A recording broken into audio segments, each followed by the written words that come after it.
Hello and welcome back to the Bikes for Death podcast. My name is Patrick and I'm your host. And today we have a very exciting episode. My friend Miles Arbour is back to have podcast 2 with me. The last time we met up was in Elijah, Georgia at the Bikepacking Summit in 2019. And if you'll remember, that's when he performed the Bikes for Death intro song for the first time. And spoiler alert, there's a second verse on this episode. So definitely check that out. It's good. You're going to like it. Very catchy. Not surprised though. But before we get to the show, please take a moment to welcome our newest patrons that support the show over on patreon.com/bikesOrDeath. You can also find a link on bikesfordeath.com. The newest patrons are Ben P, Gabriel D, and I hope I get this one right. It's Balazs B, Balazs, Balazs B, and Graham W. Thank you so much for stepping up to support the show. If you like this show, this type of content, please consider either donating on PayPal or signing up as a sustaining member on Patreon. It's vitally important to help keep producing these shows.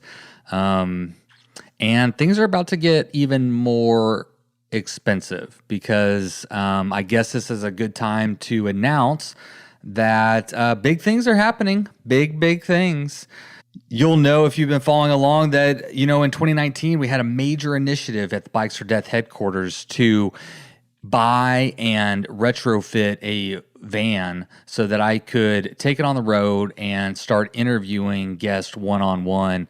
It's been a dream of mine ever since I started the podcast. I'd even in the beginning committed to only doing in-person interviews. Obviously with COVID, that's not possible or that's just not possible. So, but that's all about to change.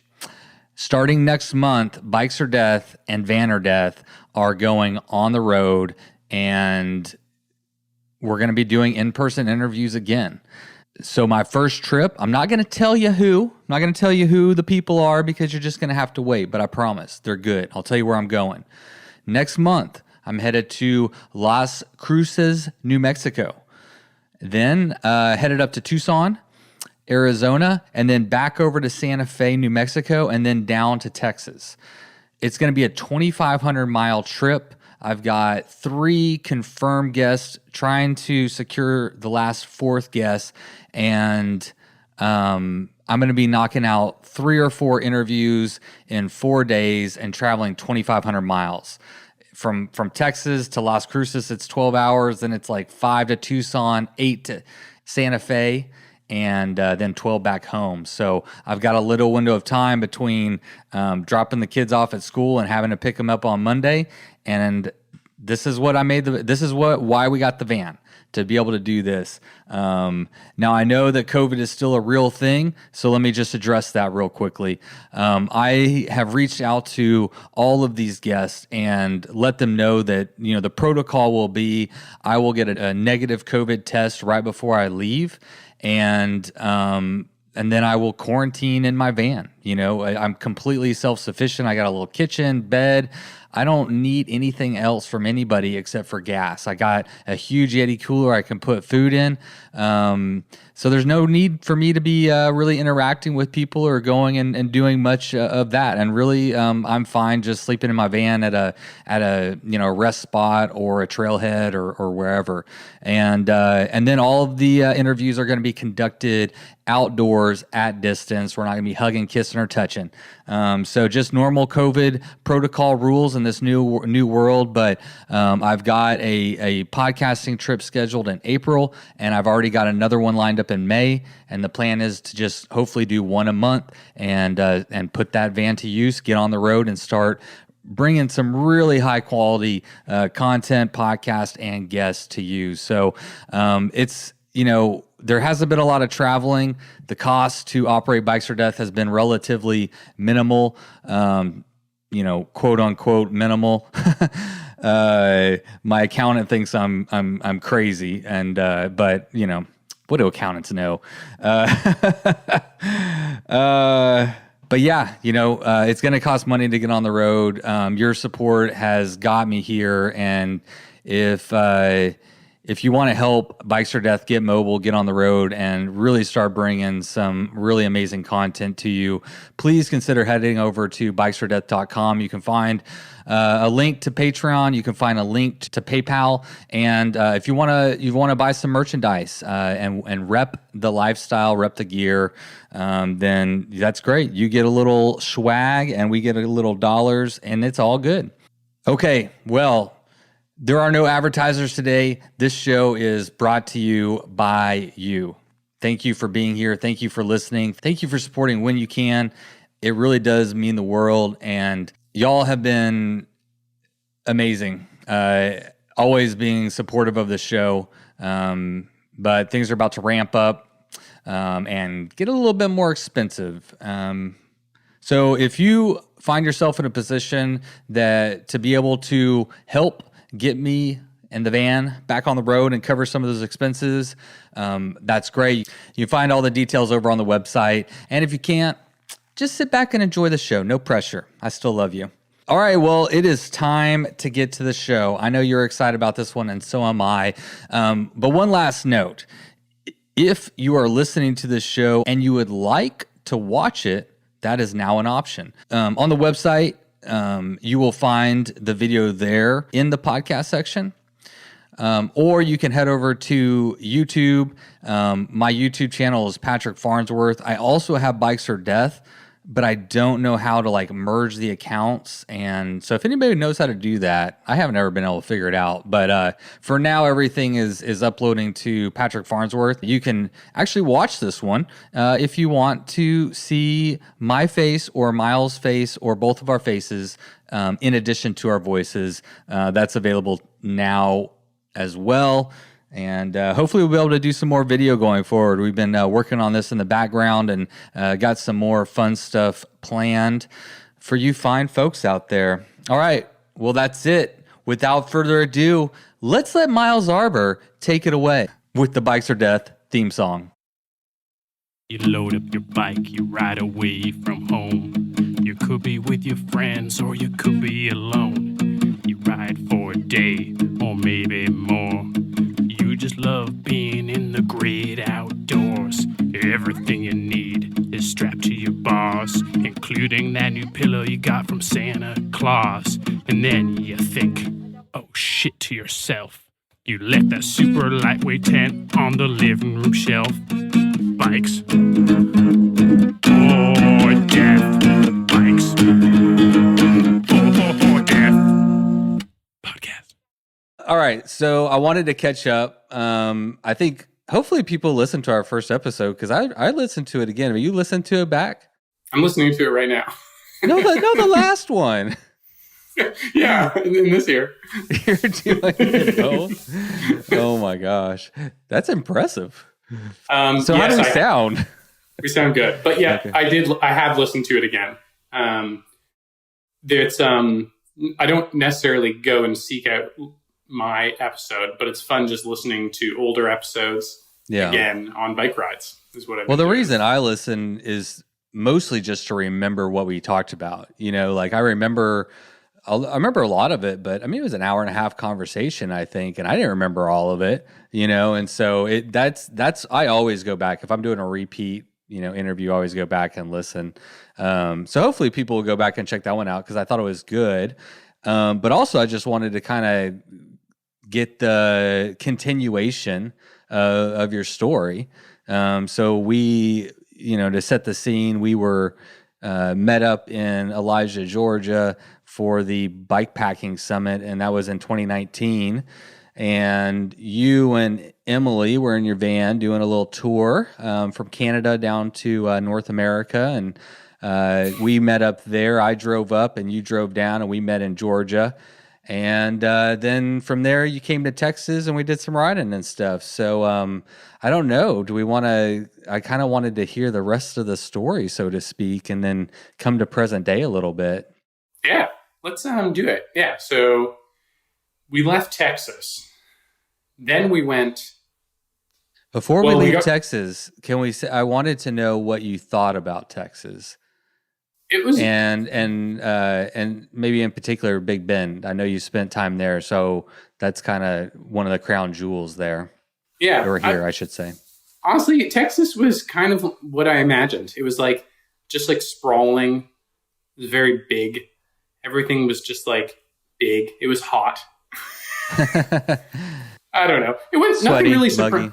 Yeah. People were friendly. I don't know. Nothing really surprised me. We didn't spend. That being said, like we came to your town, right? College Station, and then we fixed the van window shield because remember that tornado threw a branch at our. That was wild.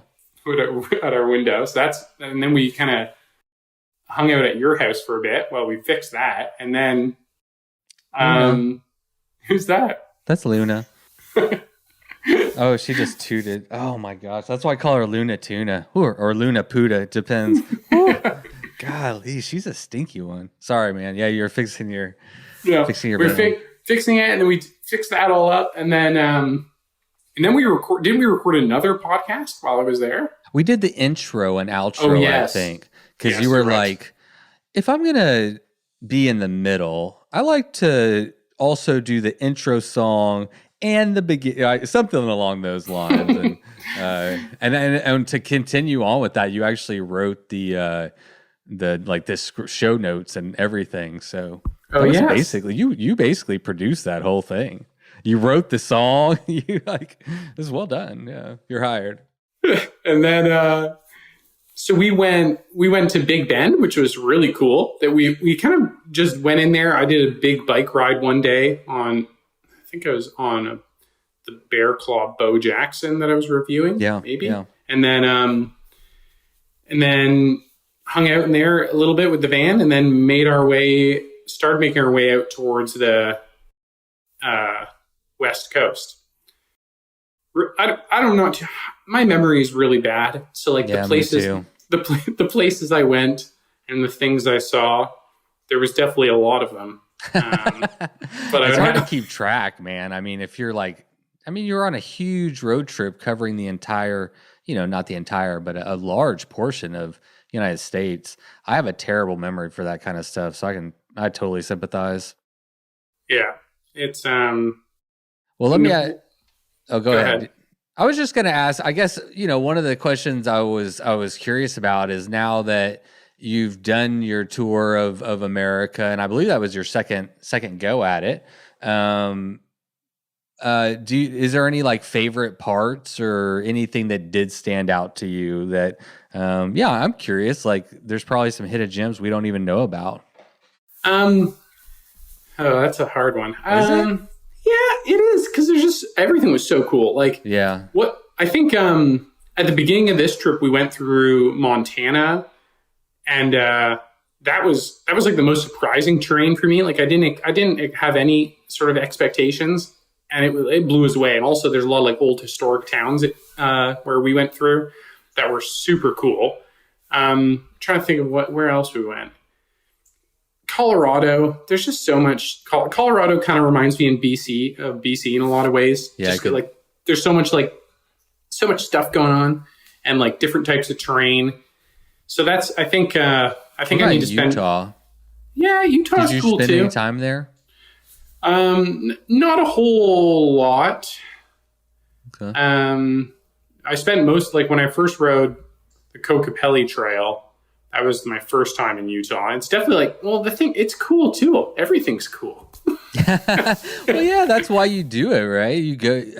You're looking for all the cool spots. And so, yeah, I guess that's a good point, man. It's all, I think, well said. It is all cool, man. That's kind of the fun of doing it, is getting out and finding all the cool places, So I'm glad that there was a lot of cool places. 5 stars, 4.5. What are we? Do you want to rate it? America? No, please don't. Please don't. Oh man, never mind. No rating. So, how long from when you got off of this trip back to Canadian land and until COVID hit ish. You remember? So let me try and remember. So I started work. I went back to the bike shop I was working at and started on Boxing Day. So that's when I needed to be back. That's right. So then I started work, and then honestly, it wasn't too long. It wasn't too long after that when like a couple months. Yeah, a couple months when COVID started like getting on people's radar. And then right, we were like, oh, it's something. I think mid-February, I feel like, is when I became a little bit more aware of it. And then I think it was March, whenever it was like lockdown here. I don't know Canada, but yeah, here. Yeah, I think it was a similar timeline. We were, because I have like a compromised immune system with my Crohn's and the Crohn's medicines and stuff. Yeah. I was pretty quick, to be honest, to like get out of the bike shop. Which was like maybe a little bit selfish of me, but I was just like, there's no point taking a risk. What was your employer just depending on you, or?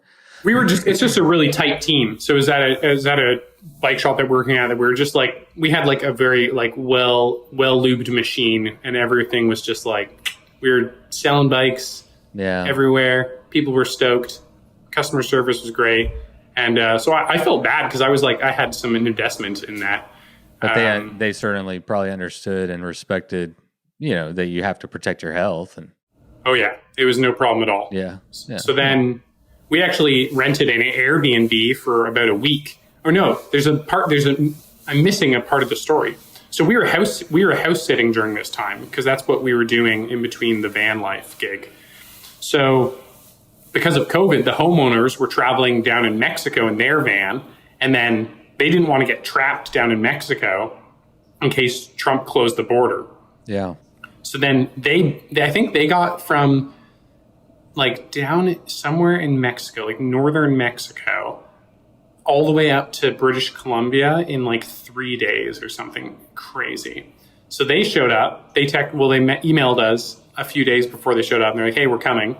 So we had to kind of leave the house. Yeah. And then we rented an Airbnb.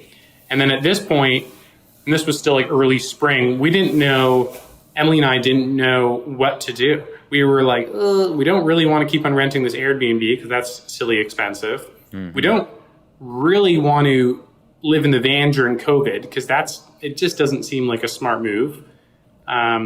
Because we rely so much on public services and washrooms and stuff.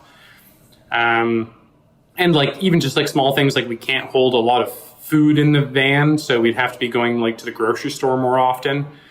So we decided that wasn't really an option. And then honestly, like our most realistic choice at the time, we were thinking of just driving back to Ontario and spending COVID days with our family in Ontario. Yeah. But to be honest, I didn't really want to go back to Ontario because British Columbia is pretty cool.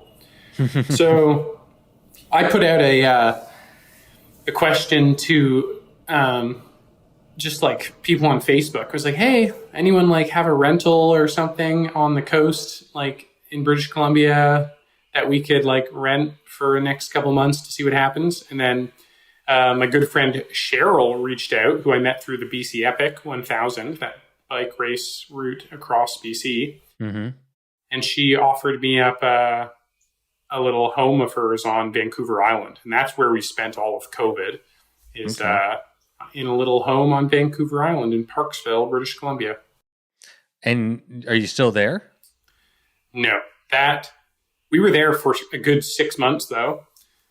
And then, yeah. And then you just moved into your rental, a little rental. Yep. Yeah, we left there and then packed everything into the van. And then now we're renting on the Sunshine Coast. So if Vancouver is down on the coast side of things, to get to the Sunshine Coast, you have to take 2 ferries. And you can either go to Vancouver Island, up Vancouver Island and across back to the Sunshine Coast, or you can go kind of like up the coast and it's still 2 ferries. So in Powell River, which is where I am now, it's like it's not really remote, but it feels remote because you're 2 ferries away from Vancouver. Yeah. So I've just been hanging out here. Now, I'm curious, like you went, I was thinking about this, like you went from like, I don't know. I mean, you tell me exactly, but I'm picturing like close to ultimate freedom in that you have this van, you have a job, Emily has a job that allows you to travel. And in fact, your job with bikepacking.com is to travel. And anyway, but yeah, I mean, so you went from the situation where, I mean, you would kind of go and do almost anything you wanted to, and your jobs were allowing you to live that lifestyle. You went from that to lockdown. And I guess I'm just curious, like, how that's been. Yeah. Honestly, it's been great. We had no problems with like the initial COVID kind of lockdown. We, although like living in the van definitely, as you said, like has its perks. Like we were kind of just zipping around wherever we wanted to go for the most part, biking lots and seeing a lot of people. It's also like super tiring and like not always as simple as it sounds when you're like working full time out of a van. Just like every day was like another mission to go find like Wi-Fi we could use or like somewhere to go poop in the forest. It's like, and I have Crohn's, as I've mentioned, and hopefully everyone knows by now. And like my Crohn's has like not been as good as it has been in previous times. So like there's times where like I don't have a very big window of opportunity to get to where I need to go. Yeah. So honestly, like lockdown for us has been great. In Parksville, we were you have a toilet. You know exactly where it is. You've timed your routes to get there from all parts on the property. I've downloaded the route files ahead of time. Yeah, you got the app to guide you. Yeah, seriously. Yeah, it's kind of like, although like van life is super. That's what I was wondering. Like, I guess I could see it going both ways. Like, it's like a real nice like. The idea of like being forced to stay home and to just kind of take care of your family and just kind of hang tight. Like it's kind of like lets you catch your breath a little bit because, you know, you're on the go and I'm on the go pretty much a lot. And that's just kind of how we are, I guess. But to kind of be forced to like hunker down a little bit. I didn't mind it at first. It's starting to kind of, you know, wear on me for sure. But, you know, it was nice. Yeah, I'm the same for sure. I think like what I miss the most is like the social interactions and just being able to be like, hey, like who wants to come on a bikepacking trip? Or like if someone on the other side of British Columbia messages me and they're like, hey, here's a route or something. Do you want to come do it? I could be like, oh yeah, let's go do it because I have the van. But like we can't really, all we use the van for now is like getting groceries once in a while. Yeah. But it's a little bit different situation in Canada versus the States too, because there's like no non-essential travel in within British Columbia, and especially because I'm in a rural community, right. We're supposed to pretty much just like stay in here. So like I haven't really like hung out with anybody like in a house like this entire time, and I haven't really like.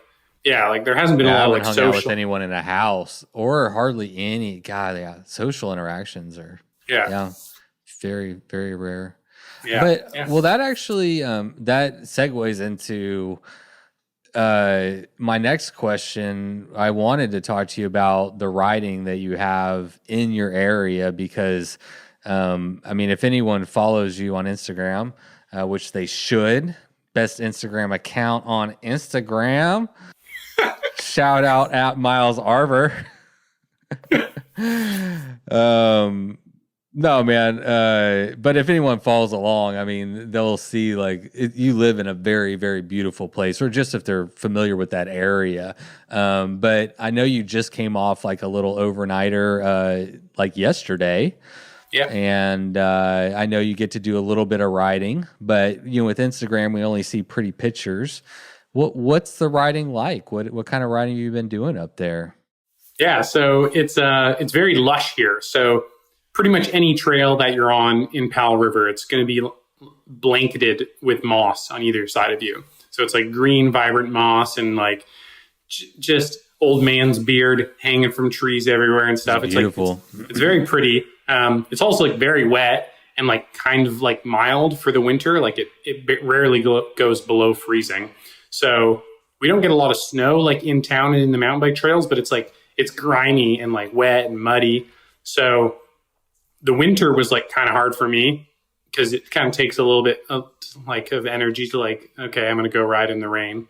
But like the trails are super fun. They're rooty and rocky and like rarely smooth. Perfect place for like plus size tires and big chunky tread. It's, and I can lead. Go ahead. Oh, are you mostly riding single track? Y'all got gravel out there? Like what kind of terrain? I mean, I know you kind of described some of it, but is that all single track? During the winter, it's been pretty much all single track because you can't get very far out on the gravel roads until you eventually hit snow. But there's there's tons of single track around here. Like I've been trying to plan some like longer single track, just rides, like day rides. And I was trying to make like something 50 kilometers long leaving from my house. And it's like very easy to do. Like I don't even go very far away from my home. Yeah. And then there's all the logging roads because Powell River is like a logging town. That's why it exists. Okay. So there's logging roads that go so far back into the mountains that like some of them like we don't even know where they go. Just the other day, Justin works at the bike shop here in Powell River. We were kind of like brainstorming ideas on where we could ride on our gravel bikes, and we found like notes of this old forgotten like town place that's like up down this road that doesn't exist anymore, and then and then it leads to this lake, and we're trying to get a boat ride down the lake. Yeah. So a little bit of a mystery adventure, huh? A little pioneering trip. A little bit of mystery adventure is spot on. I like that. I've mentioned it before, but that's something that's kind of lacking. The ability to really have adventure. Like you've heard the saying, I'm sure adventure starts when things go wrong. Because you can plan for almost everything. All the information is out there. So yeah, really to like be able to find something like that is neat. And you're just like, I wonder what we'll find. That's cool. I wish I could go. I'm jealous. Soon, maybe. When are y'all gonna try to pull that off once the snow clears out? Yeah, the snow's clearing fast though. It's been pretty mild. So I think Justin gets his new gravel bike in maybe next week, and then we're probably going to start trying to get out there. Although I tried to ride up that gravel road last week, and I got up to like 600 meters of elevation, and it was pretty snowed in. I was kind of pushing my bike for 45 minutes or so in the snow, and then I was like, I'm not going to make... I was trying to do a loop here from my house, like out into the mountains and back a little bit, and the snow stopped me in my tracks, but it'll be clear soonish. Soonish. What gravel bike are you riding, or what? Yeah. That ride was riding on gravel. Yeah, that ride was actually on the Esker Jaffe that I'm testing, just because I knew I'd probably hit snow, so I wanted some big tires. Familiar with Esker? They bought the Hayduke company, right? Yeah, so they kind of like rebranded. It was usually Advocate. It was before it was Advocate. Yeah, Advocate Cycles, right. And then they bought them or rebranded or something. Yeah. Okay, but I'm not familiar with this particular bike. Yeah, so the Advocate Hayduke, I don't even know how you pronounce it. Hayduke? Hayduke? It's Hayduke. It's from, it's from, are you familiar with, Edward Abbey and Desert Solitaire? And actually that's, I have the book over there. Anyway, most people will know it. But are you familiar with Edward Abbey? And these are characters from a book that he wrote? No. Okay, so that's he was a eco-terrorist. He would do things like they would always like pull up survey stake markers, like in national parks or something. If they went out there to like survey something, they would pull up all the markers so they wouldn't, they'd waste it and have to do it over again. Or they would pour, I think it was sugar, into the gas tanks of all their heavy machinery equipment, and it would destroy them. And so he was a real like eco-terrorist, really fighting to preserve natural places. And so Desert Solitaire in particular, it's Monkey Wrench Gang. So I'm embarrassed because I actually have a monkey wrench. I have a Monkey Wrench Gang tattoo on my thigh because I'm obviously a big fan. Not saying we should go do that now. But I certainly can. If you need to read his material, you can't. It's not one of those things where be like, well, he was fucking blowing shit up and doing this, and truth be told, he wasn't exactly like a great guy. I mean, you can imagine, like, he apparently had like, I don't know, a few different wives and kids that he wasn't, taking care of, and he was a drunk, and so maybe not a role model, but. That's where the names come from. Hey Duke is a character in that. So there you go. There you go. So yeah, the Hey Duke is the Esker Hey Duke is now they updated it. So now it's a 27.5 plus hardtail, steel hardtail, with I think 140 millimeter travel front fork. And there's obviously, you could like change it up, but that's how they sell it as a complete build. And then the Jaffe was released this winter, I think just late last year, as a kind of a 29 plus option. So it's a 29 plus option, and it comes with 29 2.8 tires and 120 mil travel fork. So those are the two hardtail bikes in their lineup right now. Both steel, mean bikepacking machines. So basically, like, you're just riding whatever bike you're test riding right now. So like, you don't have like, your gravel bike that you're like, oh, I'm taking this bike. You're just kind of riding whatever bike you're reviewing. Yeah, pretty much. It's just like, It's easier to kind of get into that mindset too, because then it also allows me to ride the bikes in a bunch of different terrain. Because like, if people are going out on a gravel ride or something, although I haven't ridden with like a group in a pretty long time, but if like, I don't know, Emily wants to go on a gravel ride, I'll just bring whatever bike I'm reviewing at the time, and there you go. I usually end up taking some photos anyways. Oh, for sure. I mean, I think that's a very valid point that, not everybody has 5 bikes, right? Like, you might have one bike that's Esker Hey Duke, and maybe and I've done it, man. I've certainly done that where I don't have the right bike, and you make it work. Dude, my first, I've mentioned it many times, my first bikepacking trip was on a carbon racing road bike with 28C tires, and you rode a lot of the roads we did on the gravel roads in Sam Houston. So, so I think that's a really valid point, and might as well make you a better rider too. Yeah, go for it. Just go for it. Have fun. I was curious. So what does an overnighter look like for you? Just use your one that you just got off of as an example. How far did you go? Where'd you go? And like, do you just try to produce content and not produce? Well, I mean, you're doing your job. I shouldn't say produce content, but I mean, it's kind of like a work/fun trip? Yeah, they're always, I would say they're like 50% work and 50% fun. Yeah. But the 50% work kind of cancels out because it's pretty fun. Yeah. So maybe it's 100% fun. But I've kind of changed. Usually I try and I get really focused on like the big epic trips and stuff and try and plan things with people, but that's not happening this year. Right. So now I'm focusing on just getting out more often. So, I know I could still get over to Texada Island, which is kind of like a neighboring little island just off from Powell River, that I can take a direct ferry ride over there, and then I don't have to stop anywhere. I can end up at a little campground and then bike back in like it was fine with COVID kind of restrictions in place. So, and I knew the campground. I've been there before. And the main reason I picked there is because I know that when you buy their firewood, they give you a bunch, like a big pile. Like it's like a wagon full of firewood.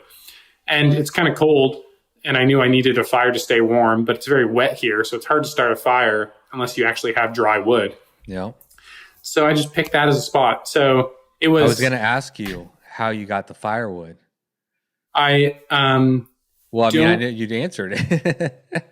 No, I think harvested it. Yeah, I was picturing you.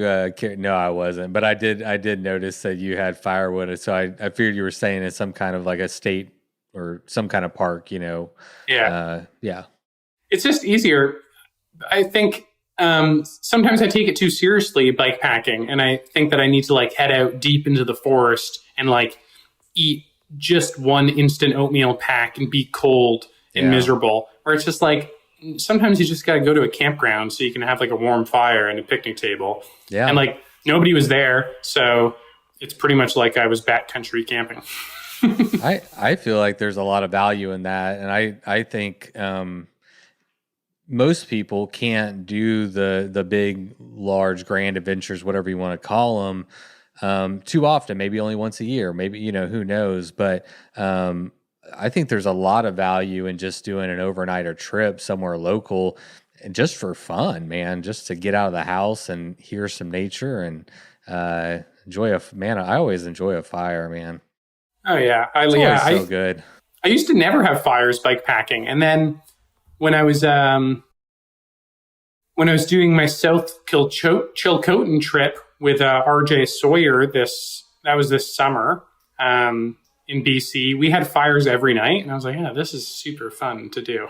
I'm surprised you went so long without fires. For me, that's you can't always have them depending on where you're going, but if you can have a fire, I'm 100% burning. I'm burning, baby. Yeah, it's nice to when it's allowed, of course. When it's allowed, yeah. The one we're doing this weekend, we still don't know. The park actually just opened back up, so it's pretty limited capacity, and we just don't know if they're going to be having a fire ban or what yet. But anyway, either way, it'll be a good trip. It's a Rails to Trails for anyone listening, and for you. It's a state park, Caprock Canyon State Park, and what it's really known for is the buffalo. They have I think the highest population of buffalo. Cool. So you get to see. I've never seen buffalo up close, or not that I'm going to get too close, but you know what I mean. I think I've driven down the highway once and be like, "Is that a buffalo?" What was it? Oh, and then it's like a converted rails to trail. So it's like 30-mile rails to trail and 30 miles back and a little camp, and it's supposed to be real pretty. I've seen lots of pictures. You go through like slot canyons and stuff like that. So perfect. Should be quite nice. I'm looking forward to it. Nice. Yeah. Let's talk about your job a little bit more. You got a promotion, right, since the last time we talked? Yeah, I guess you could call it that. Well, I mean, yeah. What you went from, I think, like a part-time to full-time or something, right? Yeah, so it was kind of it was more like project-based. It was which was kind of like part-time work for me with bikepacking.com, and then really soon after COVID hit, Logan offered me a full-time position with the website, which has been awesome. Tell us about it. Yeah, I mean, if you don't mind, I'm curious, what your job is. What do you do for bikepacking.com? I'll give you a normal day, a normal work day for me. I wake up at 6 o'clock usually, because really we publish everything on Eastern Standard Time. Okay. At 8 a.m. So if I'm smart, I'm going to get up nice and early. So because things change, people are commenting already, stuff is happening, the day has begun. So I've got to be awake. The day has begun. The day has begun, and I'm awake. So I'm there kind of like dealing with the morning stuff, and together with Logan Watts, who's the founder of Bikepacking.com, and Lucas Winzenberg, who is our main editor and also is in charge of the Bikepacking Journal. The three of us are logged in and are kind of doing the morning routines. And then so is that, things are popping up, and I'm assuming, Logan or Lucas is kind of delegating, okay, you tackle that, or... Yeah, pretty much just like that. Yeah, if things pop up, like someone sends us a last minute press release, or we have to move something around the schedule, we're all kind of communicating to see what happens. I had that happen last night. I published a little post, and someone, they emailed me and they're like, oh, hey, this and this. And I'm like, okay, you can go and do it real quick. Yeah. That kind of stuff. Yeah. Yeah. And then trying to think what else is going on. A lot of emails. So I do all of the event recaps still, and like publishing events on the website. And I've been working a little bit more with like guest contributions and stories and stuff with people, and route submissions for the website. Yeah. So I'm just like shooting emails back and forth with people. When recently, because of COVID, there hasn't been like any sort of like media events in the bike industry and in like the outdoor gear industry. So I've been having like phone calls and FaceTimes with like companies in the industry that are like, maybe you want to talk about a new product, or just like sometimes they just want to meet you and say hello. So I've done a few of those recently, which is kind of fun. Little meet and greet virtually. Yeah, just a meet and greet. And then and then I try and plan my day, because usually I have to take some photos of some gear at some point during the day. Yeah. So like I have to plan my day, like, is it going to be rainy? Am I just going to work on my computer all day and write some stuff, answer some more emails? Or am I going to like get out for a ride? Or maybe even sometimes it's not even as glamorous as that. Maybe I just have to like go into the backyard and like take a photo or some macro shots of some product that I'm reviewing. So it's like, a lot of my work happens in the morning until like, I don't know, 6 till 11 or 12. I'm like pretty just sitting here on my computer. I try and get out in the afternoon if I can. And then because of the time difference, everyone else is going to bed, and I am kind of like the last man still standing. So I usually do some work in the evenings as well. I'm usually on my laptop, double checking that things are ready for the morning, that we have like kind of like our schedules all cleaned up, and any kind of last minute things. That's also a good time to like catch up on like news that the other guys might have missed. Get the scoop, the late night scoop. Late night scoop. Is it fair to say that you have the best or one of the best jobs in the world, from our perspective at least?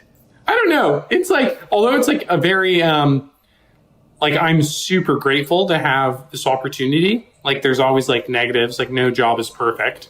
Sure. I spend like a lot of time sitting on my laptop, which is like, it's like cool because it's still like bike related, but like that's not very glamorous really. Yeah. It's super fun though. It's super fun. I'm like super fortunate to be able to play with all this different gear and different bikes, bike reviews and gear reviews.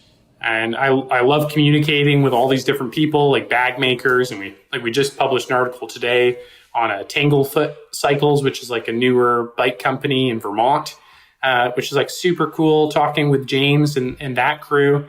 Yeah, I'm not familiar with them. Cool. I'll have to check it out. Yeah. So it's a very rewarding job, but it definitely, there's no real weekend. Like I work 7 days a week. And like my days are long. So that reminds me, a couple of people asked about shoes. That's it. What shoes should everybody buy? So I guess that's a big question. What shoes should everybody buy? Because Nike, I don't know Nikes, if we're flip-flops. Yeah. Crocs. We're both team Crocs, baby. Yeah, Crocs are great. If you want to just start off small and work up from there, just start with a pair of Crocs. I think so there's two different ways there's a lot of different ways you could go. I ride clipless. So I ride clipped in, which kind of narrows your results a little bit, although there's tons of clipless shoe options out there. I've had crazy good luck with the Giro Terraduros, which I think they're renamed now to something else, but that's okay. And I'm curious because I'm wondering if it's the same shoe I use. I can't remember though. Aren't those the Privateers? Privateers, that's what it is. Privateers. How do you say it? The Gyro? Something. One of Gyro. those. I have the lace-up ones. No one asked me, but that's what I use. I think it's a matter of finding something that's like comfortable for your feet. Has like tread that's not going to fall apart when you're pushing your bike up things, and I think something that like dries out nice and quick is like a nice feature to have, kind of no matter what route you go in. Sure. Yeah, I think I was curious how you would answer a question like that because I struggle to. I don't like it when you read a review and it's like, this is the definitive shoe. No, or this is the bike, or what, it's not. There is no this is the this. So yeah, it's tough to answer those. You really gotta find what works for you. But you can't say. I mean, I've been using these what are the Privateers for several years now, 2 years maybe, and they're great. I mean, they've been really, really good. So yeah. They make good shoes. And I researched it. It's the Terraduro, which lasted me a bunch of years, got a bad rep because the original release of those had like some delamination issues. Yeah. But then just recently they replaced those with the Ventana, which look pretty good. There's like a boa closure and it can hike around and stuff. I will say right now I'm testing a new shoe from Specialized.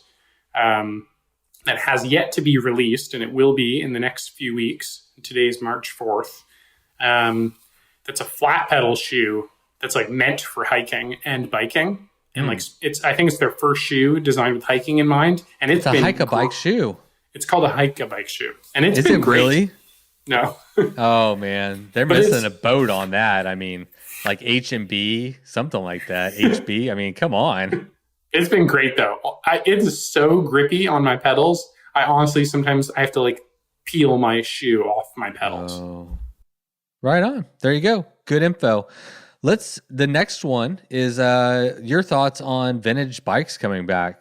And I think you got a little vintage action, new vintage bike, don't you? Oh yes. I have a Kuwahara Cascade, late 1980s, I believe. And what do you think about it and this whole global trend of 90s and 80s mountain bikes really coming back hot fire? I think it makes so much sense and I think it's a good thing because the geometry is like a little bit weird, but if you can put like usually all they need is like a different set of bars. That's like something a little bit longer and like raise it up a little bit. And then you've got yourself like very similar to like something that's like a gravel bike in today's standards. So you can rip around all sorts of trails on them. They're cheap. They're usually like indestructible and they're super cool looking. And they make great like basket packing, like commuter bikes. Yeah, so yes. Well, I was gonna say whenever you finished that my idea that I've wanted is a basket bike just for around town, man. I really need it's so because maybe I just want to go take a shot of a product, or something. Maybe I just want to go take a picture. I do pictures too sometimes, and maybe I just want to hop on my bike. Yeah, it's fun. Yeah, I like it, and they. You're restoring an old bicycle, man. You're recycling or upcycling, whatever that's called. That's upcycling, right?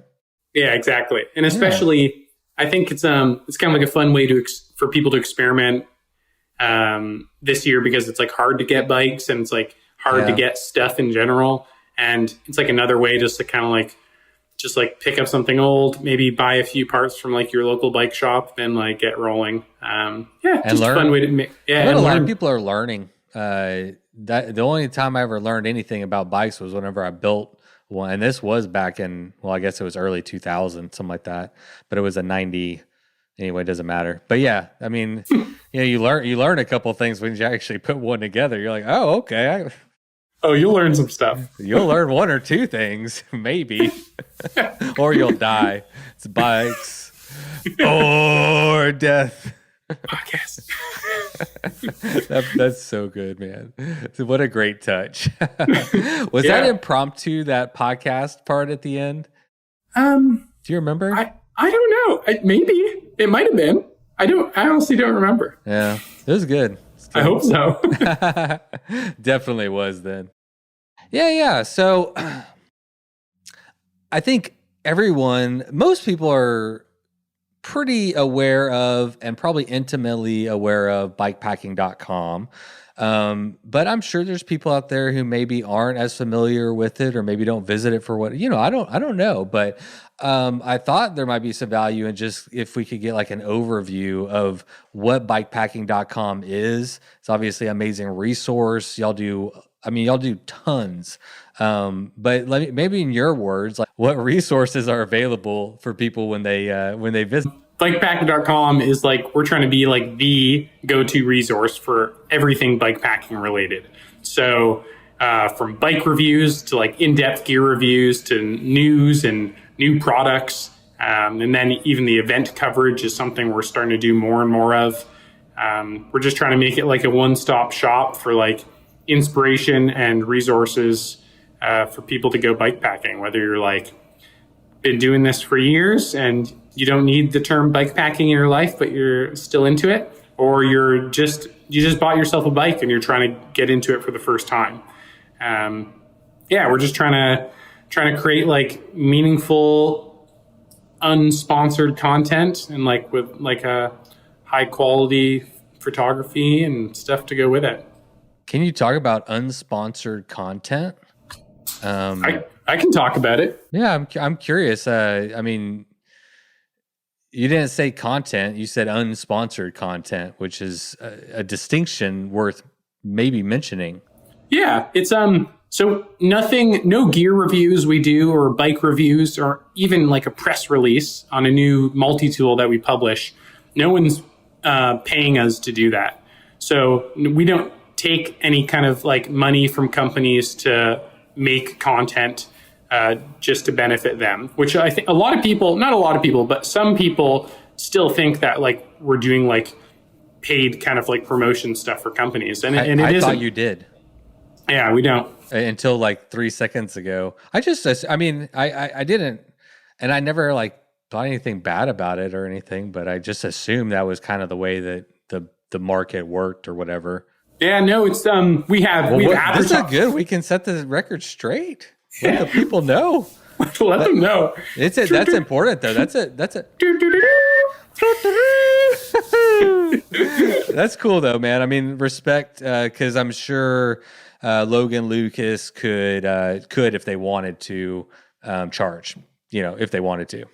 Yeah, I think as soon as you do that, although like I'm still pretty new in the whole like writing publication world, as soon as you introduce like sponsored content, you can tell, because obviously if something is sponsored, like we're not going to tell you the negatives of like a product or like what we didn't like, where our website, we kind of like the whole structure allows us to be very honest with people. So the one thing like that kind of like makes it tricky is that like we don't talk about products that are complete garbage. So we wouldn't bring in a bike that like doesn't make any sense for bike packing and isn't like worth anyone's time. So you're only going to find like pretty decent stuff on the website and stuff that like we want to write about, but it's up to us. Like it's not no one's telling us to do anything. Yeah, that's the way it should be. I think that's cool, man. That's certainly I think go bikepacking.com. Okay. I wasn't a big fan, but now I'm like kind of warming up to y'all actually. I was like a little on the fence. No, I mean, I'm a huge, I'm very familiar with bikepacking.com, obviously, and a big fan. I mean, I don't know if that's right, but I mean, I utilize it extensively. I mean, it is like an encyclopedia for bikepacking information. And I like what you said about how there's a lot of diversity. It's not just like, well, we're just doing this like one thing. I mean, you're doing events, and the article that came out by Jessie Dadio.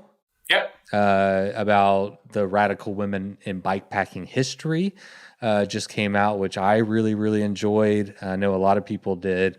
There's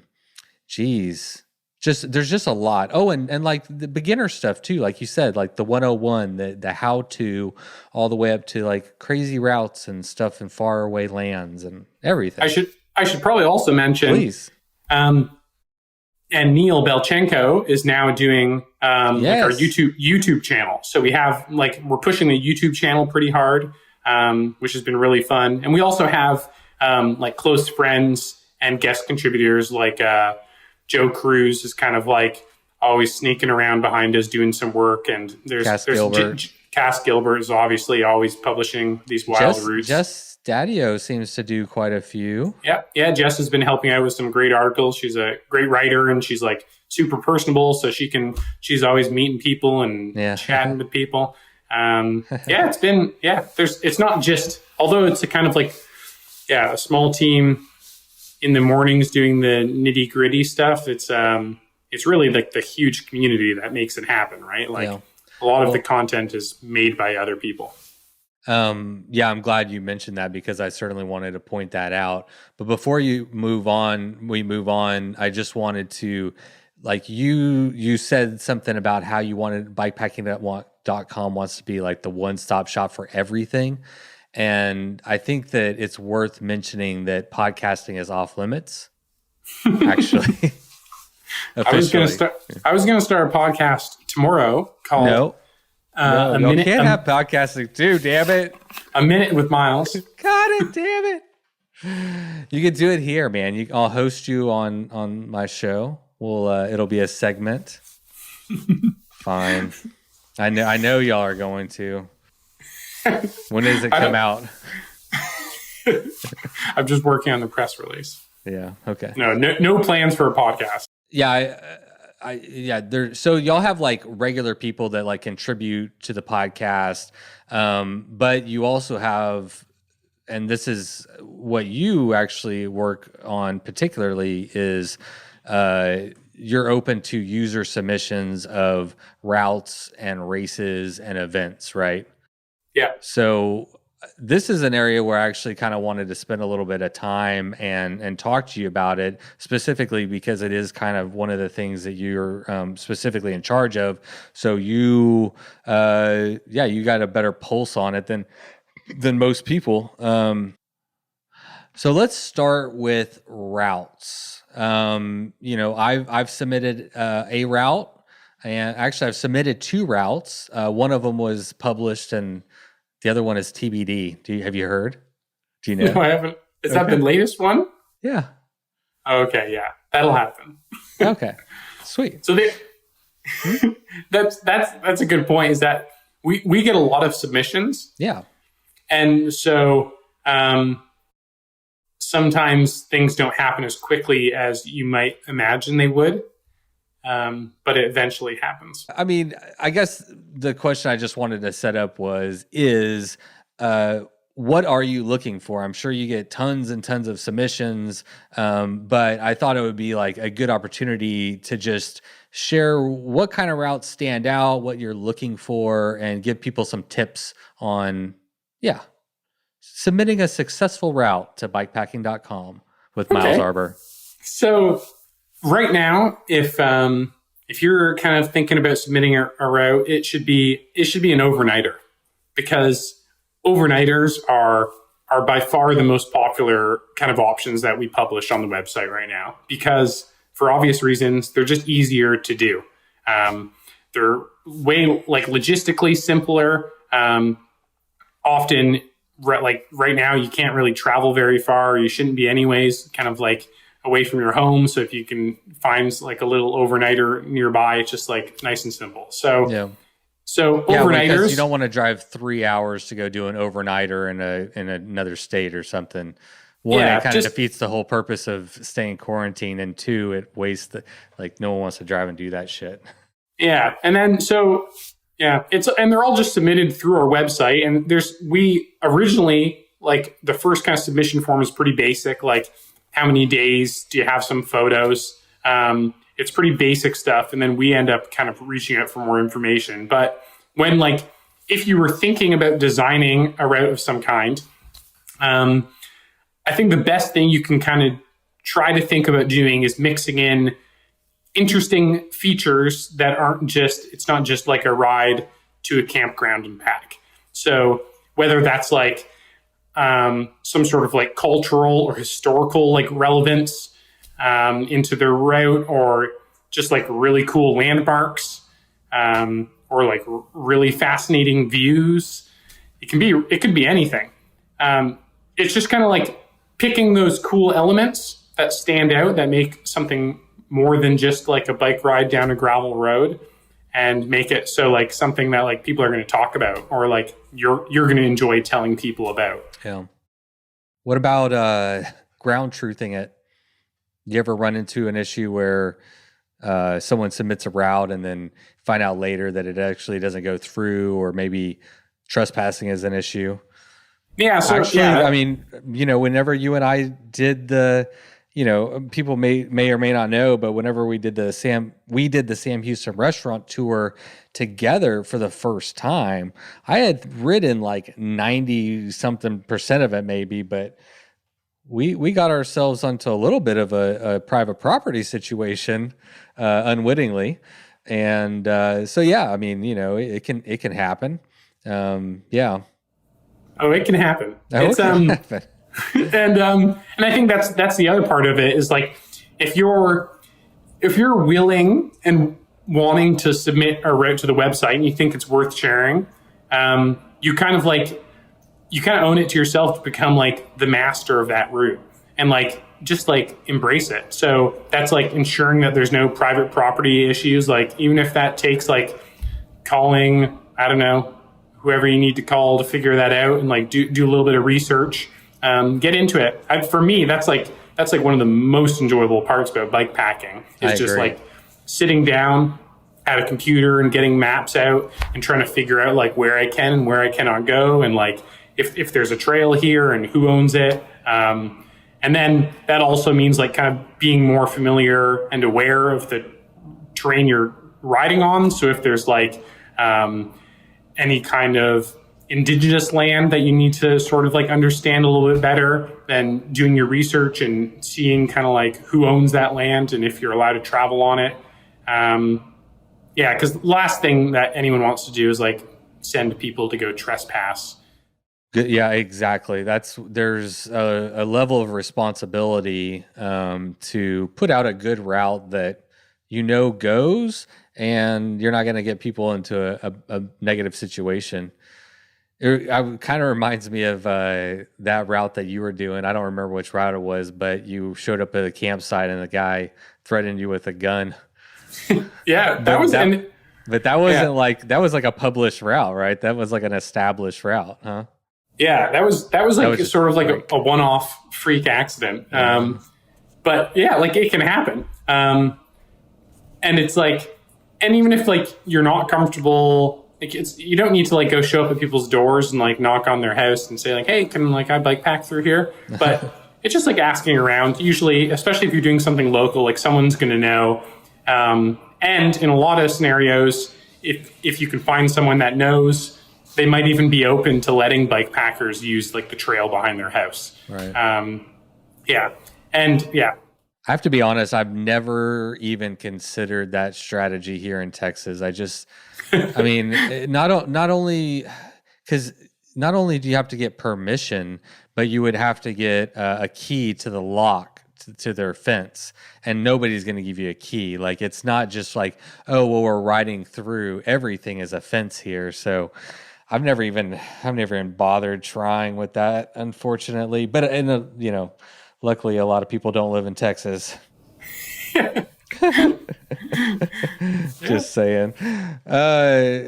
Okay, so routes, that sounds pretty good. Yeah, I think the other part of it is photography. Yeah, good point. I don't think you have to like overthink this. It doesn't have to be like professional grade photography. Cell phones are getting really dang good these days. So like a newer iPhone taking photos is going to be just fine. And just kind of like bring back to like knowing every aspect of the route. So like having the information, that you've ridden the route, obviously, and then being able to recommend like a certain type of bike, where to camp, where to get water, any kind of permits or permissions that you might need.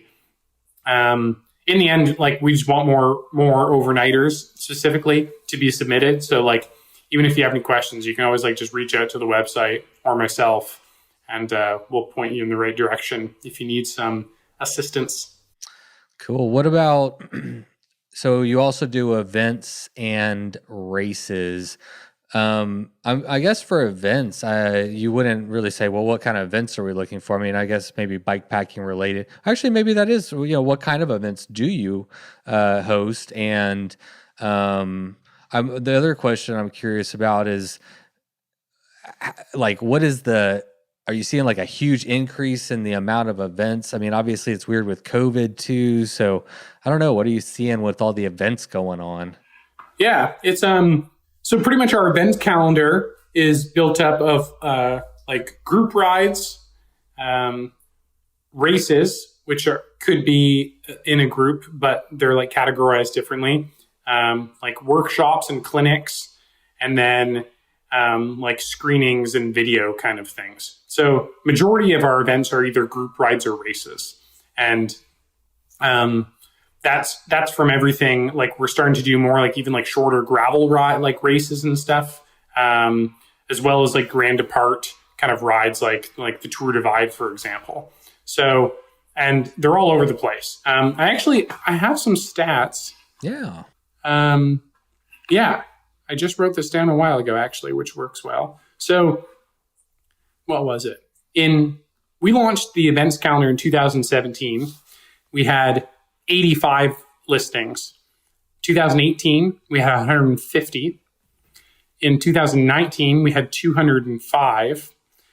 In 2020, we had 230. I think that would have been higher if COVID didn't hit, because a lot of events were canceled. Yeah. And then in 2021, we already have, we're well over 200 now listed for 2021 already. Yeah. And I've seen, actually, it's kind of weird. I would have expected to be like less events submitted, which just, there's a little submission form on our website. I would have thought there would be less, but there's actually like a lot of events, like local events are popping up, but they're restricting the athlete pool to like just nearby people or within the state or whatever. I gotcha. Yeah. I wanted to, something popped in my head that we completely forgot to mention, the Bikepacking Journal. So I think it's definitely worth, I'm a member. Actually, dude, I need to update my credit card, my debit card on y'all's website. I got an email, so I need to renew mine. But I'm going to be a member again soon. So for people who don't know, I think that's definitely worth plugging, and the magazine and everything. What is it? The Bikepacking Collective, right? Yeah. So the Bikepacking Collective is it's like a paid subscription service to the website. And it's one of the best ways that you can show your appreciation and support for bikepacking.com. And you get a lot of stuff. So you get there's two printed annual copies of the Bikepacking Journal, which is a massive, I don't have one, but it's okay. It's somewhere else. But it's a massive printed full color journal with a bunch of really high quality stories and photography that are like pretty much some of the most like inspiring stories you'll ever read, that are exclusive to that journal as well. The quality of the magazine itself, the paper or whatever you want to call it, I'm not sure, is also like really good. The packaging it comes in, I mean, it's just like it's top notch from the second you get it, from the packaging to, you know, the content. There's not anything like it that I'm aware of at all. Yeah, especially with bike packing. Yeah, it's so cheap. Is it $68? 68 per year. Like that, yeah. So you get 2 of those journals every year, and then you get put into our Bikepacking Collective giveaways, which we're doing all the time. And like sometimes you're winning like hundreds and hundreds of dollars worth of gear potentially. And you just names get thrown into a hat every time, pretty much. Yeah, I was gonna see how we could rig it so I could get my name, because my name hasn't been drawn yet, so I'm just kind of waiting on that. Yeah, if you have a beard, you can't win. Oh, it's a mustache then for me, I'm afraid. Sorry, everybody. Yeah, but that's So the bikepacking rewards. Yeah, the rewards, and then there's also like some deals as well. So we have like some kind of like perks specifically for right. I can't remember all the companies, but there's a lot of them that have like a standard like 10, 15, 20% discount, that kind of stuff. So yeah. The main thing is like the magazine for sure. And also I think what you said in the beginning is really showing your support for all the things that we talked about. That's what I wanted to talk about, is like, it's such a huge resource. Everybody's using it. Y'all are the biggest. Y'all are the only game in town. I mean, maybe not the only game. You know what I'm saying? You're the biggest for sure, by far. It's a great resource. And so, it's a good way to show the support for bikepacking.com, and then they give you really great stuff too. So everybody wins. There's I got confirmation that I'm allowed to tell you that we have Bikepacking Collective exclusive merchandise coming, and it's looking hot. Oh my gosh. I always wondered why y'all never did merchandise, because the branding is always so good. You got the people that would buy it, you know, but that's so smart to do it for collective members. That's smart, because then it makes you feel like, you know, well, you don't feel like it is like, you know, not everybody can get this. Yeah. Only you can get this. Only you can do that. Yeah. Damn, I wish I thought of that. That's a great idea. It really is. Yeah. No, but that's cool. I'm excited. I'll definitely get whatever. I'm going to be rocking the gear. Faux show. Yeah, that's exciting. Yeah. Okay, cool. When's that dropping? Do we know yet? It should be June. It might even be next week. We might talk about it. So I don't know when this is going to be published, but could be soon. Can you say like what can you say? Shirts, hats, like what can you say? Stuff like that. Yeah. Stuff you can wear, stuff you can use. Okay. It's going to be, we're working. We're going to probably do sort of like a spring-ish launch, because I guess it's kind of spring now. And we'll do a fall launch as well. And there's going to be some good stuff. It's going to be smart. So if you're not a Bikepacking Collective member, you'll want to sign up, because you probably won't be able to get any if you're not, because there'll be some extras, but not enough for everybody. Yeah, there you go. Smart. Sign up now. Create that FOMO. You know, get in right now, or don't get you. I mean, what do you think? 12 seconds sold out on everything, max. Maybe. We were gonna talk about races. So the last, basically the last thing I wanted to talk to you about was a problem that I'm having, and maybe other people are having too. And that's that I've created a route in East Texas. That's right now it's about 390 miles, and it goes through Sam Houston.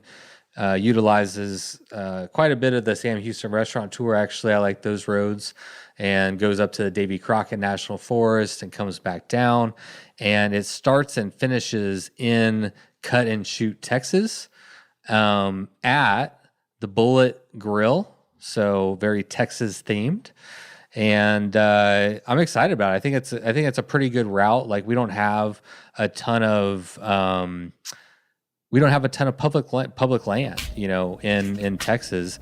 We either have some in way West Texas and Big Bend area, or we have in East Texas, which is closer to me. So yeah, that's kind of what I've been working on. And the dilemma I've been running into is I have a route and I just really don't know what to do with it. Like I know I can go to your website and I could submit it, but I don't know like if I should charge or not. I know some people do, some people don't. Limiting participation, like how you do that, if you like how you get sponsors, legalities, like all this stuff. Like I don't know how to do anything. I feel like I had this idea that I was just going to create a route and like put it out there, but the more I think about it, you got to think of like lodging, where people are going to stay, and make sure like it's the same thing as a route. If you're going to put on an event, you want it to be good. Like you want people to have a good time. So what do I do? I think the main thing you have to decide like right off the bat is if it's going to be an organized event or a race, or if it's just going to be a route that people happen to show up on the same day and ride. I think that distinction is important because as soon as you charge people to come to an event, or you have like a day and a time and like a start location, and you're like sharing that publicly, that's when the legality behind like what you're doing is actually like pretty important, because if like somebody gets hurt, it could come back on you. Yeah. And I can't speak to like the actual like legality or what the process looks like, but I definitely know that that's why a lot of events will stick to kind of like a group ride, show up, and like they say, here's the recommended start time. So there's like a lot of like there's a lot of important details that go into that. And to be honest, like some of the people organizing some of these bigger events, especially like events in the States where some of these people have been doing it for a number of years now, they can probably speak to this. And I can even include like a list of people that have like been doing that. Yeah, I have a call scheduled personally tomorrow with Brandon Pack to kind of talk to him through what, because I know you're familiar about it, and obviously you can only speak to your own experiences, but this is good stuff though. This is kind of what I was hoping for. I like it. Yeah, and because he's working with the Arkansas High Country race, correct? Yeah. And that's a good example of like taking it to the next level, and they've like partnered with the city of Fayetteville to host the event. So now they have like the city on board. So then that opens up, like they probably have like lawyers and stuff from the city, like if they need any kind of like legal issues taken care of, and like media and stuff, it's all covered. Or even like if you think of something like, although the Tour Divide is like a very big event and like most people know about it, it's actually like there's not much, like they're not putting you up like in lodging or anything, and there's not like even like start numbers, and like there's not like no one even knows who runs it. Does anyone run it? I don't know. And then and I think that's the simplest and like most pure form of like bike pack racing, is just like show up at like 9 a.m. and you do your business, and there's no medals at the end. Yeah, that's true. That is the most pure. I'm leaning more and more towards the, especially maybe like this year in the beginning, just the first year, to just say, hey, here it is. I'll, come and ride bikes and do it that way. And might even be a good thing and get feedback from people and then kind of build it from there, that might actually be a pretty smart idea. That's what I would do. If I was organizing events, like I guess this could be useful. If I was organizing events like this summer and I was allowed to, and it was all good, I would just make like a start date and tell people to show up and give them the route files. Okay. Because then you can, maybe you have somebody with a camera that can like take some photos, or maybe some of the riders are taking photos, and then you use that information and like like how many people showed up and used that information to build it for the next year. And then it would probably be a lot easier to kind of approach, like, I don't know, maybe you're going to approach some companies for some giveaways or something at the end, or I don't know, something. Give away a bike or death. That's free. That's free. Yeah, dude, I feel like actually, I feel like way better about that. You know, the pressure of putting the whole thing on was starting to get to me. And just thinking about all the stuff, like I'm going to need like people to help me. I can't do it all. So I think, but I think the overriding thing is, one, it takes pressure off. Yeah. But then, I really like the idea of people actually getting out there and riding it and giving me feedback and be like, yeah, this is good. We should do something here. Or be like, no, this is maybe not. Maybe make it better here. Maybe, you know, it's probably not trash, but maybe there's opportunities to make it better. Yeah, exactly. Always better. Get the people involved. Always better with the people, Miles. That's what I think. I found that the bikepacking community is quite great of the people. Quite good. Of which you are one of them. Oh, thank you. Dear Miles. I'll announce something real quick. Bikes or Death hot news, if you don't mind. I'm trying to remember. So I recently, like as of yesterday, I think, confirmed the first like Bikes or Death mobile podcasting studio tour of some places and meeting people in real life and doing interviews and stuff. So I'll say where I'm going, but not who I'm interviewing, and maybe people can guess if they want to for now. But I've developed a plan. The van is really perfect because you can self-contain. Whenever I didn't know COVID was coming, but the whole idea is being able to travel cheap and like not spend a lot of money because I don't have a lot of money, and go and talk to people. And but it allows me, like, all I got to do is get gas. I can take my big Yeti cooler and have all my food, and because I'm only going for like 4 days. So here's the plan. I'm going to get COVID tested, a negative test, like right before I leave. And then I'm going to self-contain in my van. I'm going to drive straight. It's 12 hours to Las Cruces. I'm going to spend the night there in somebody's driveway. No one houses. Then we're going to do an outdoor interview the next morning. Then drive to Tucson, interview outside. Then to Santa Fe, interview outside, and then drive home. And nice. So I've got like I've been coordinating with people and watching like the travel restrictions, and I'm not trying to be a crazy Texan here, still I really have been taking it seriously. Like I'm too busy. I got kids. I don't want to be sick. I don't want to get the COVID. So I'm trying to stay pretty safe, but the cords on the microphones are freaking long. So I talked to everybody and said, hey, I'll get a negative test. This is what I'm doing. And everybody said, yeah. So I'm like super pumped because I don't even know what today is, but like in a couple weeks, I think I'm going to leave on that for nice. The first road trip in a while. That's exciting. I'm really, really excited.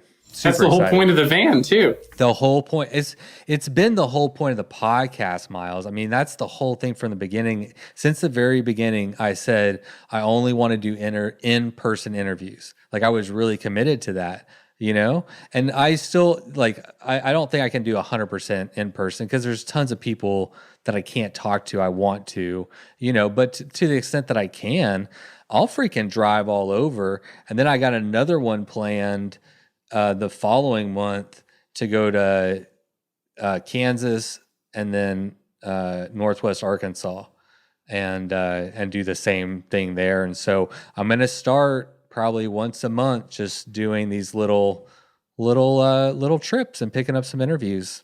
Nice. I'm all for that. Thanks, Miles. I wish if I can drive to Canada, and one day I will be able to. I'm gonna drive there. I'm not kidding, dude. I'm coming there, and I wanna see what it's like to be Miles Arbour for a little while. We've got you, but I live vicariously through you. Where you live looks pretty sweet. I'm not really hunkered down in the same type of situation as you are, to say the least. Okay, bye. Okay, see ya. I thought you were gonna say something. All right, man. I think that is good. Did you have anything else that you wanted to talk about or anything, my dude? I don't think so, really. Just be honest with me, Patrick. Thought I was. I was being pretty honest. All right, dude. The last thing I want to mention is that people should, like, for real, check out your Instagram. I think it's great. You're like, in my opinion, I don't know. You're a good photographer. Like, I enjoy your photography. I'm curious.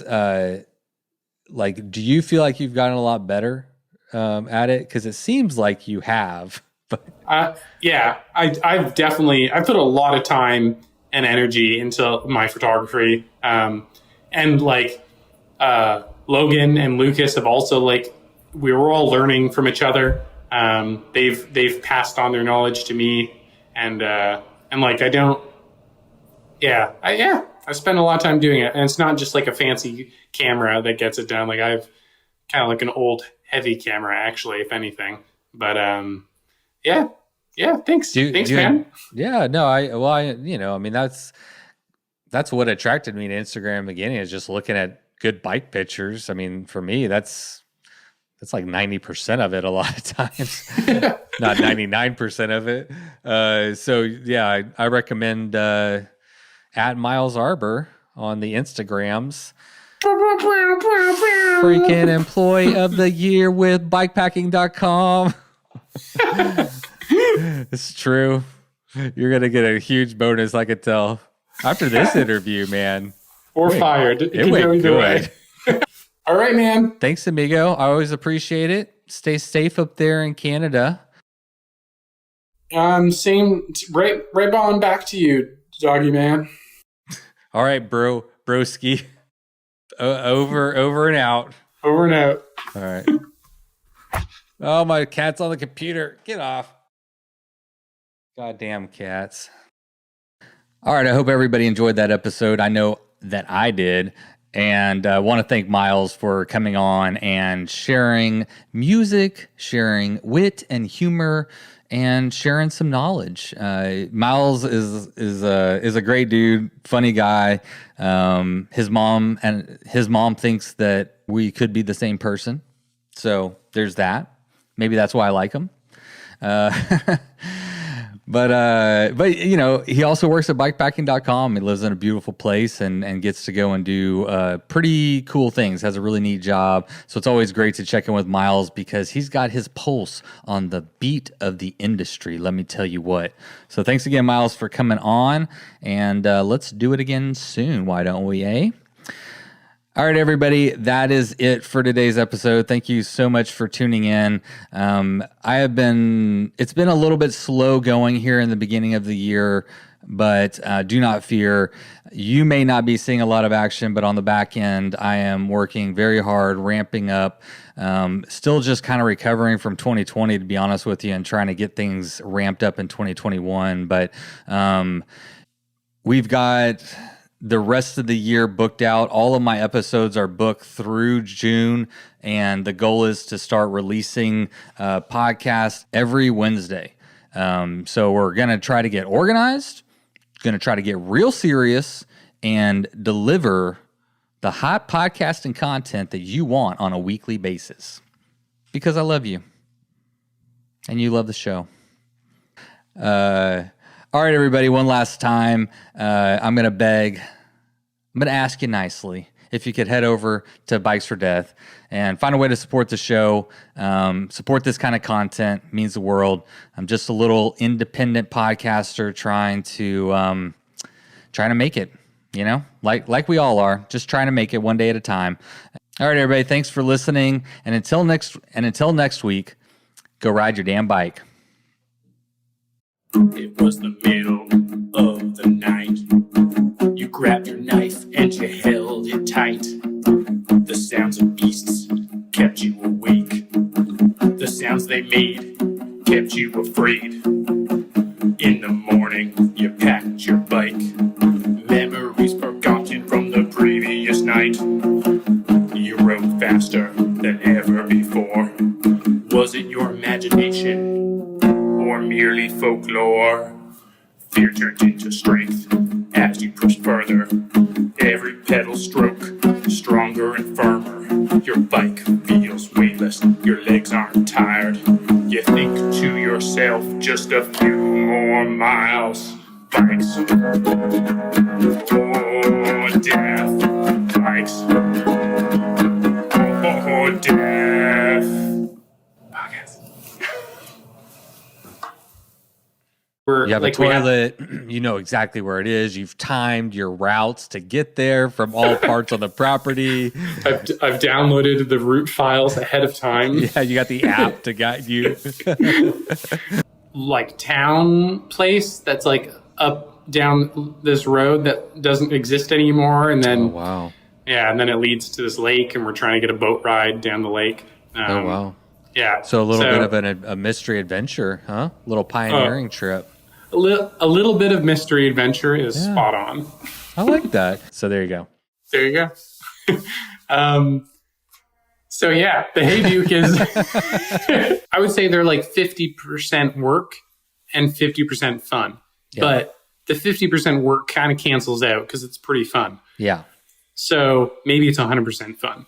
But if I'm smart, I'm going to get up nice and early. So like, because things change, people are commenting already, stuff is happening, the day has begun. Let them know. That's important though. That's it. That's cool though. Get the people involved. Always better with the people, Miles. That's what I think. Okay. Bye. Okay, see ya. I thought you were going to say something. Just be honest with me, Patrick. Thought I was. I was being pretty honest. All right, man. Thanks, amigo. I always appreciate it. Stay safe up there in Canada. Same. Right on back to you, doggy man. All right, broski. Over and out. Over and out. All right. Oh, my cat's on the computer. Get off. Goddamn cats.